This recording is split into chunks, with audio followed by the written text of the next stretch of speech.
안녕하세요. 좌파시는 남자 팩맨입니다. 자, 지금 스페인 나토 정상회의에서 돌아온 윤석열 대통령의 지지도가 해외에서 굵직굵직한 정상회담을 했음에도 불구하고 상승은커녕 되려 하락하고 있어서 이게 어찌된 일인지 많은 분들이 어안이 벙벙하시죠. 먼저 리얼미터의 윤 대통령의 지지율 추이를 말씀드리면 취임 초 5월 중에는 긍정적으로 보는 사람이 50%를 넘던 지지율이 6월이 들어서 꺾이기 시작하더니 지금은 긍정이 48%, 부정이 44%가 나오는 거예요. 그리고 부정평가도 40% 언더에서 잡혔던 것들이 이제는 그 고개를 쳐들고 44%까지 올라갔어요. 이런 결과는 갤럽도 마찬가지죠. 여기서는 조금 더 심각한 게 윤 대통령의 직무수행 평가가 긍정 부정이 거의 똔똔이에요. 잘하고 있다 43%, 못하고 있다 42%.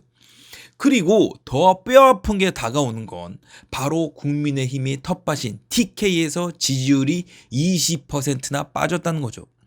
지난주 지지율이 71%였는데 이번에는 20%가 빠져서 51%를 찍었고 윤 대통령만 바라보던 자영업자들도 61%에서 15%나 빠진 46%를 찍고 있어요. 저는 이 자영업자 지지율이 지금은 더 낮을 거라고 생각하는데 이게 오늘까지 업데이트가 안 돼서 그런 거지 며칠 전에 최저임금이 9,620원으로 결정이 났잖아요. 이거 보고 지금 윤석열을 지지할 자영업자가 어디 있겠어요. 그렇게 지난 5년 동안 자영업자들을 사지로 내몬 최저임금인데 제도 개선을 해도 모자랄 판에 되려 무슨 면피라도 하듯이 최저임금위원회 결정을 덥석 무는데 이거 보고 속이 안 뒤집혀질 자영업자분들이 어딨냐고요. 그렇다고 자영업자분들이 그렇게 실험하지 않는 주휴수당을 폐지를 했기를 했나, 기업들 52시간 근무 제도를 확 풀기를 했기를 했나, 하나같이 반자영업자 반기업 정책들에서 좀처럼 벗어나지 못하고 끌려가는 모습들을 보여주고 있으니 말만 자유를 외쳤지 이렇게 반시장 정책에 끌려가는 모습들을 보면서 시장의 자유를 바라던 자영업자분들, 기업인들, 보수우파 지지자들은 속으로 얼마나 답답함을 느끼겠냐고요. 물론 지금 세계 경제가 인플레이션 시대에 접어든 건 알겠어요. 코로나 때문에 미국, 유럽, 아시아 할 것 없이 방귀좀 낀다는 경제 주체들 전부 다 돈을 풀었죠. 그 덕에 돈 값어치가 떨어지면서 물가는 오르고 그 오른 물가 잡겠다고 금리를 올리고 그 금리 때문에 투자 소비가 줄어들고 불경기가 오네 만에 퍼펙트 스톰이 오네 만에 하는 건 알겠어요. 근데 여러분들 가만히 한번 생각을 해보세요. 우리나라 경제가 김영삼 이후로 언제 마음 편한 날이 있었나요? 그나마 박정희 전두환 시절에만 고도 성장을 누리면서 반짝했지 그 이후로는 무역 의존도가 높아지고 인구는 줄면서 잠재 성장률 꺾이고 그 덕에 지금은 아예 일본처럼 저성장 모드로 들어간 지 한참 됐잖아요. 그리고 문재인이 지난 5년 동안 나라를 박살내면서 대한민국 경제를 근간부터 흔들어 놓다 못해 아예 똥을 뿌려놨죠. 이렇게 무역 의존도가 올라가면서 경제 구조가 선진화되고 자연스레 출산율이 떨어지면서 저성장 국면에 접어들었는데 아닌 밤중에 홍두깨라고 문재인이라는 공산주의자가 대통령이 되면서 대한민국을 베네수엘라 턱밑같이 올려놓은 건 그 누구나 다 아는 경제 변수들이에요. 자, 그러면 이런 위기에 대한민국 경제를 살려낼 수 있는 솔루션이 뭘까요? 여러분들은 그 솔루션이 뭐라고 생각하세요? 저는 단언컨대 윤석열 대통령이 말했던 자유의 정책들이 대한민국을 다시 뛰게 만들고 풍요롭게 만들 수 있다고 확신합니다. 세계 경제사를 봐도 그렇고 선진국들의 경제 발전사도 봐도 그렇지만 세계 어느 나라를 봐도 이 시장의 자유를 억누르면서 경제가 성장한 나라는 없어요. 가장 비근한 예가 자유시장 경제를 상징했던 한국이고 계획과 통제 경제를 상징했던 북한이죠. 미국과 소련을 비교하면 어떤가요? 미국이 시장의 자유를 억압해서 하루가 멀다 하고 혁신 기업이 태어나고 소련이 시장의 자유를 북돋아서 지금도 그 모양 그 꼴로 살고 있는 건가요? 또 중국은 어때요? 문화혁명 때 모택동이 모든 걸 파괴해버린 중국 경제가 어떻게 다시 미국에 견줄 만큼 성장했어요? 바로 등소평이 검은색 고양이면 어떻고 흰색 고양이면 어떻냐고 쥐만 잘 잡으면 됐지라는 흥묘백묘론을 들고 나와서 지금 중국 경제를 개방해 놨고, 정치적으로는 아직도 공산당이 정치적 자유를 억압하고 있지만 경제적으로 보면 중국 개개인들은 한국인들보다 더 시장 경제 친화적인 사람들로 만들어 놨잖아요. 지금 중국에 사시는 분들 아실 거예요. 지금 중국이요, 노점에서 현찰 안 받습니다. 노점까지도 알리페이 바코드 하나 걸어놓고 뭐 사고 싶은 거 있으면 바코드에 스캔해서 돈 내라고 할 정도로 큰 틀에서는 계획경제고, 아직까지도 전 근대적인 관시가 통하는 나라지만 미시적으로 들여다보면 지금 중국의 개개인들은 아시아에서 둘째가라면 서러울 정도로 시장경제를 만끽하고 있죠.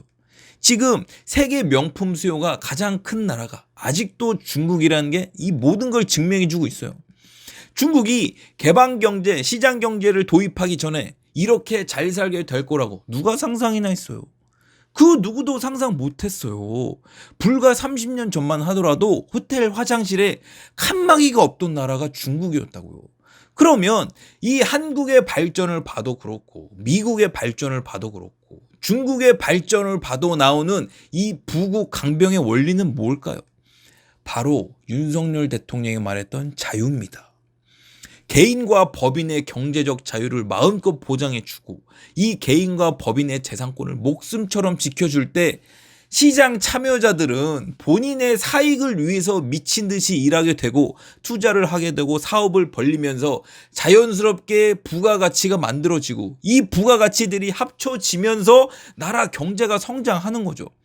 제가 이래서 윤석열 대통령이 취임사에서 자유를 35번이나 외쳤을 때 그렇게 감동하고 드디어 자유의 가치를 아는 대통령이 나왔다고 우리 윤석열 대통령 하면서 감동했던 거예요. 이렇게 자유의 메커니즘을 아는 사람이 대통령이 됐으면 지금 병들어 있는 한국 경제를 어떻게 수술하겠다, 내가 어떻게 메스를 단단히 잡고 바꿀 테니까 시간을 달라, 지켜봐 달라고 하면서 국민들을 설득하는 무슨 액션이 나와야 될 텐데, 지금 가만히 보면 여러분도 그렇고 저도 그렇겠지만 문재인 시절에 대한민국이 이렇게 바뀌겠구나 하는 청사진이 머리에 들어온 게 없죠. 제가 윤석열 대통령 취임하고 열심히 응원은 해왔지만 제 머릿속에도 그려지는 그림이 없다는 건 인정할 수밖에 없는 사실이에요. 그렇다고 제가 문바들처럼 무턱대고 누구를 빠는 사람인가요? 여러분은 무턱대고 누구를 빠는 사람이에요? 절대 아니죠. 윤석열 대통령을 좋아하는 분들이 들으면 서운해할 수도 있겠지만 아닌 건 아닌 거라고 정확하게 말해주는 게 정말 대통령을 응원하는 길이고 이 나라를 위하는 길임을 누구나 다 알 수 있잖아요. 그래서 가만히 보면 지금 윤석열 대통령이나 옆에 있는 경제관료 출신들이 뭐가 그렇게 두려운지 주춤주춤 하는 것 같은데, 지금 말이에요, 구독이 무서워서 장 못 담그고 물에 물 탄 듯 술에 술 탄 듯 하잖아요. 될 일 아무것도 없습니다. 문재인이 싸놓은 똥이 너무 거대해서 이렇게 가다가는 이 똥들 제대로 치우지도 못하고 5년 동안 허송세월만 하게 생겼다고. 그래서 제가 하고 싶은 말이 뭐냐, 제 얘기는 최저임금처럼 문재인이 똥을 뿌렸던 정책을 그대로 이어가지 말고 윤석열 대통령이 취임사에서 말했듯이 시장에 자유를 주는 정책을 내놓으란 말이에요. 한마디로 말해서 문재인 정책들과 180도 다른 정책들로 시장을 접근해야 된다, 이 말이죠. 노조 기득권 카르텔을 잡겠다고 했으면 취임 초기에 화물연대 파업할 때 아예 초장부터 박살을 내놨었어야 되는데, 윤석열 정부는 경제가 어렵다는 핑계로 뭐 한번 제대로 싸워보지도 않고 뭐 하는 척 좀 하다가 화물연대 그대로 항복해버렸잖아요. 시장의 자유를 불어넣겠다고 했으면 기업들 투자 여력 생기게 미국처럼 법인세 아주 시원하게 한번 내려주었어야 되는데, 이건 생색만 낼 정도로 몇 퍼센트 찔끔 내려주고 그나마 개고생했던 이재용 회장 사면도 아직 안 시켜주고 있잖아요. 그렇다고 뭐 기업들 승계하기 좋게 상속세를 현실적으로 내려주길 하나, 증여세를 낮춰주길 하나, 그렇다고 부동산 거래세, 취득세, 양도세를 낮춰주길 하나, 뭐 집 사겠다는 사람들 대출을 풀어주길 하나, 유럽처럼 실내 마스크 규제도 안 풀고 도서 정가제라는 규제도 안 풀죠. 내가 마트 휴일 규제라도 풀었으면 말을 안 해요. 그렇게 시장의 자유를 중요시 하겠다는 대통령이 왜 사람들 주말에 마트도 못 가게 해요? 마트 규제해봤자 사람들 전통시장 안 간다는 거 이미 통계가 말해주고 있잖아요. 기왕 마트 얘기가 나와서 하는 말인데 이제 한국 사람들한테 전통시장은요, 우리가 매주 가고 싶어하는 이마트예요. 그러면 지금 전통시장은 뭐냐? 뭐긴 뭐예요. 조선시대 5일장처럼 이제 역사 속으로 사라질 유물일 뿐이라고요. 이제 여러분들도 인식을 바꾸셔야 합니다. 한국의 전통시장은 이제 이마트예요. 어디 골목에 자리 잡고 있어서 물건도 내 마음대로 쉽게 못 고르고 카드도 싫어하고 주차도 불편하고 카트도 없는 그런 전통시장이 아니라 이마트가 한국의 전통시장이 이미 된 거라고요. 그래서 지금 가만히 보면요, 윤석열 대통령은 자유를 부르짖고 있는데 지금 나오는 정책들이나 방향들은 그냥 정중동 그 자체입니다. 뭐가 그렇게 무서워서 젠걸음으로 이리 재고 저리 재고 있는지 모르겠는데, 여러분들 여기서 지금 무서운 게 뭔지 아세요? 이렇게 윤석열 대통령이 주춤주춤 하는 걸 우리들보다 민주당 애들이 더 잘 알아요. 그래서 얘네들이 요즘 어떻게 나오는 거야? 길거리에 나와서 시위하고 파업하고 이명박 시절처럼 무력 시위하는 중이잖아요.